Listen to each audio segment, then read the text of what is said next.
plug in extra cables without having to clutter up your case basically with all the wires that you'd usually get if you had like just a normal stocks power supply. So it's really handy. So you've got better airflow basically, and it's just so useful to have. Right, well, that's pretty much the motherboard hooked up. I'll show you the graphics card once I put it in, how to hook that up with the power cables from here, and also the hard drive and what's it, CD-ROM drive. There we go. Okay, once you've got all the cables in there, your power supply, everything else, you can plug in the PCI Express cards now. So your graphics cards, your network cards. You can do this in any order, by the way. You could put the PSU in first, or you could putting the graphics card in first. Usually I put the graphics card in first, and then it's a lot easier to get everything in. That's just my opinion. But for this case, I've done it the other way around because I'm filming it and I want to show you what I'm actually filming. So basically, I've plugged in all the power that needs to be in to the motherboard. I showed you how to plug it into the hard drive as well, and the CD-ROM. It's pretty much the same thing. Very, very straightforward, very easy with a module power supply unit. Simply just add the wires that you want to add. Right, and now I'm going to do the graphics card and the Xeno network card.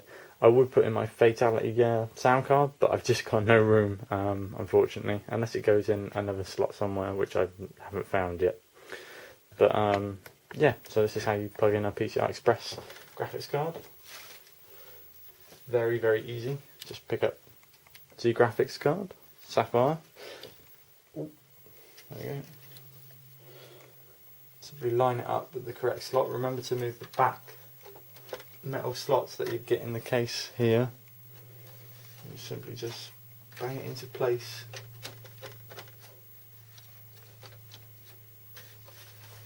Make sure there's no wires in the way.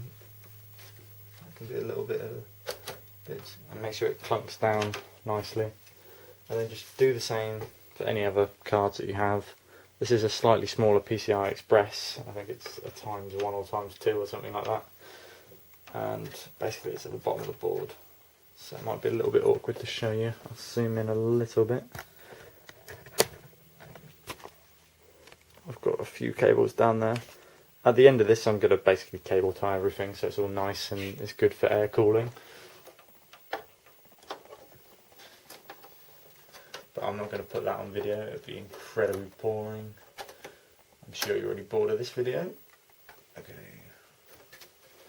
That's it, job done. Network cards in place. I don't know if you can see that very well. Graphics card in place. Basically that's it, that's all you need to do to build a PC. Everything's hooked up. Basically now put the sides of the case on, turn it on, and see if it works, and hopefully it does. And if it doesn't, it's not my fault, it's yours. Yeah, cool, take it easy.